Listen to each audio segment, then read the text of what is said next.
Converter installed. Alright guys, and we're back. So this is kind of a continuation of the previous video. Where we left off in the last video, Nate had just got the motor and everything into the car itself. Now this is where he's going to be focusing more on putting the drivetrain components together. Now kind of keep in mind that this is a TH400 transmission that we are mating to a 4G63 in a Fox body Mustang. All the components are from different manufacturers and none of them were designed from the factory to go together. So pay attention to the details and the challenges that Nate goes through trying to get this all to fit.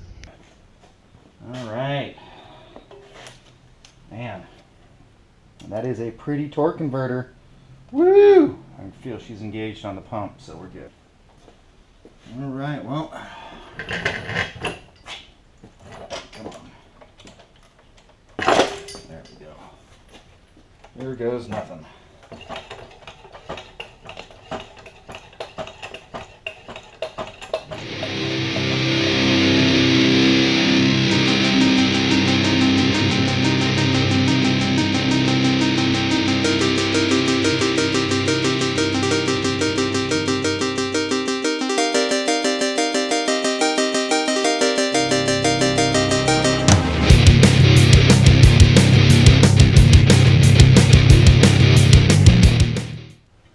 Looks like we are a smidge tight right there.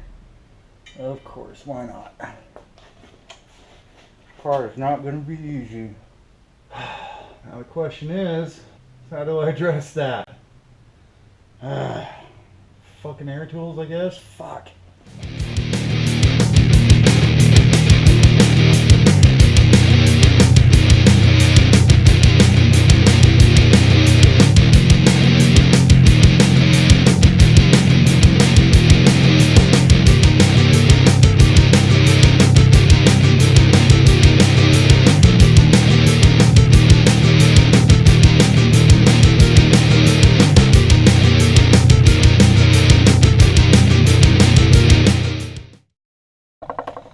Alright, that was a little bit of grinding. So, yeah, had to take all this off, took all this back off, and went ahead and opened these up and then test fit it onto the torque converter to make sure it was right.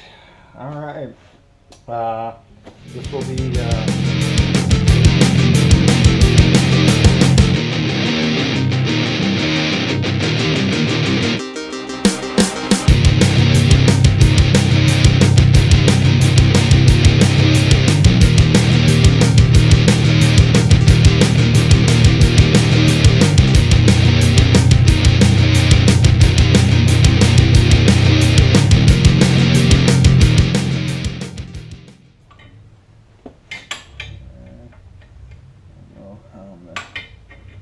do this because nothing's wanting to fit.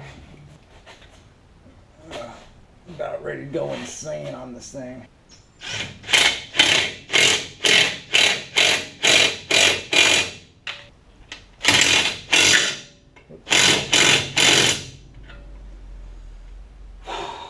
Oh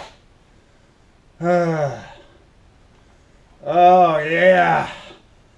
High five, myself, no friends. Alright. That's a wrap. Yeah. Oh, man. Get the tranny dipstick tube up in there. Isn't that fancy? It's a fancy one. Got some fancy stuff on it.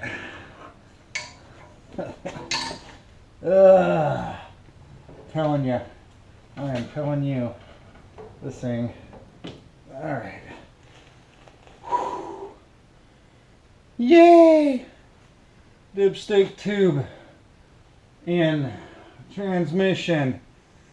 And check out my trans mount. Kind of neat. Does the job. Fabricated that one myself. These are the old trans mounts right here for the original manual, or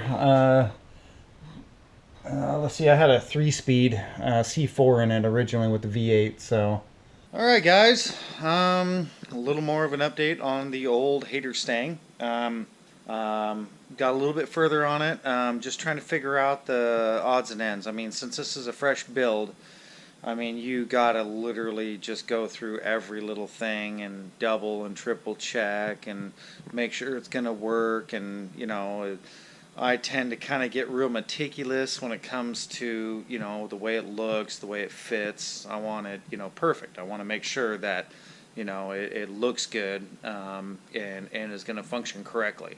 So kind of been taking my time, you know, because the engine bay, I really want the engine bay to look good. The outside of the car, paint don't make it go fast. I am eventually going to paint it. The car is going to be it's going to be white with a blue pearl, so I'm probably just going to paint it myself, no big deal. But as of right now, my main concern is to get the car moving, or you know, started, and then moving under its own power, and then we're going to go out and do a bunch of testing to make sure that that car actually leaves right, drives right. I got to take it in to get like a four-wheel alignment, so I got to find a place to do that still. But I just want to show you, you know, so far what I've gotten done. Right now, got the turbo mounted, got the oil line done, kind of ducks down right away, very clean, you know, out of the way, you don't see it. The return line, as you can tell, is really, really tight in there. And then it runs down, and then back up underneath hits the pan, welded on a 10 AM bung for that. This is going to be for the water, and then this is actually one of my block vents. I got two block vents, one there, one down there. I did have to get a super damper and make sure that she was SFI approved.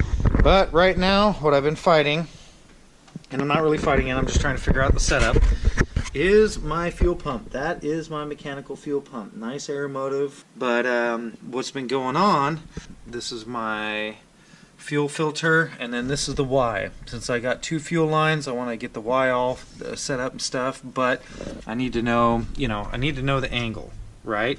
And then I figured out that my 45 isn't going to work so well, so I'm going to actually turn this into a 90 and then put the 90 on the bottom of the fuel pump. So the other thing I got to do is I got my power and my activation for the starter that are back here. Got to get that done, figure that out. I got to drill a hole. I think I'm going to drill a hole like right here for all my wiring and stuff. And then I also got to, you know, drill the hole for this, so I might end up drilling another hole right there. I don't know. We'll figure it out. Got to go from there. But check it out. From my water to air intercooler, I only got this much room. So I went and I had a piece made. Local CNC machine shop, RNC machine. They did a really good job. Okay, so for Magnus, all right, here's the piece. For Magnus, this is what they give you. All right, that bolts on to your stock balancer and stuff. All right, I don't got a stock balancer. Not what I have. This is what I had them build right here. As you can tell, really sleek, nice. This thing's going to go in right there. That goes inside the balancer once I get the screws all tightened up. And then look at that. Boom. I got all the clearance in the world because it's literally going to sit like that.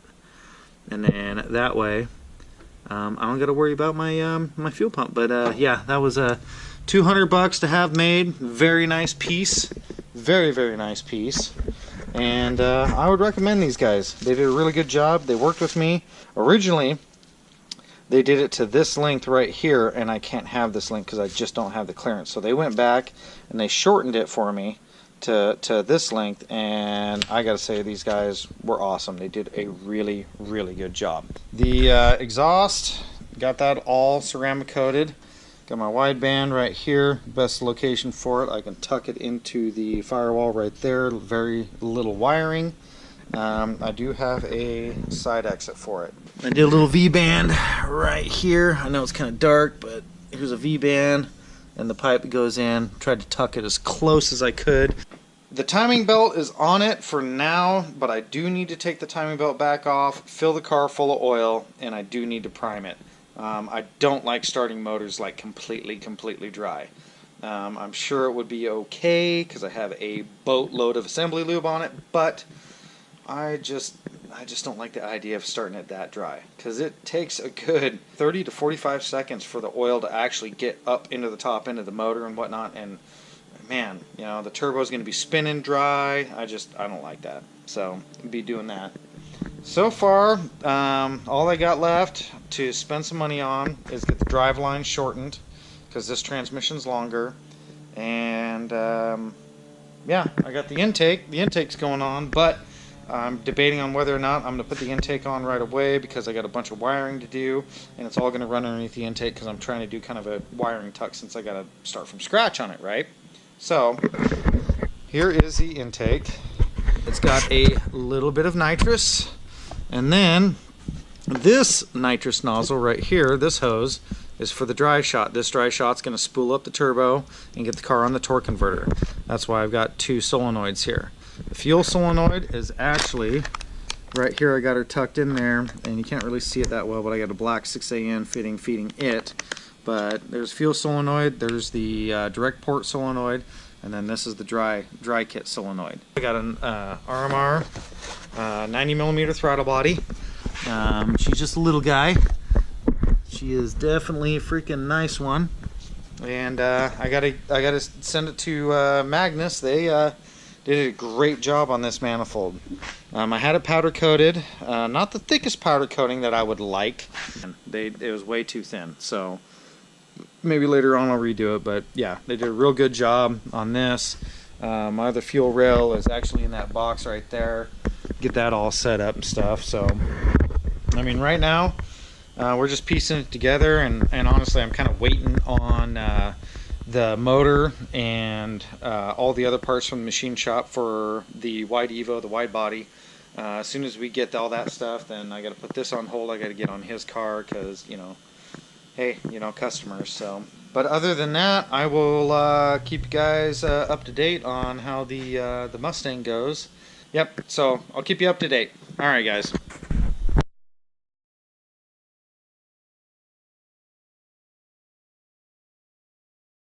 Well, and that wraps up this episode here at Snellfed Performance. We appreciate you stopping by and checking out the channel.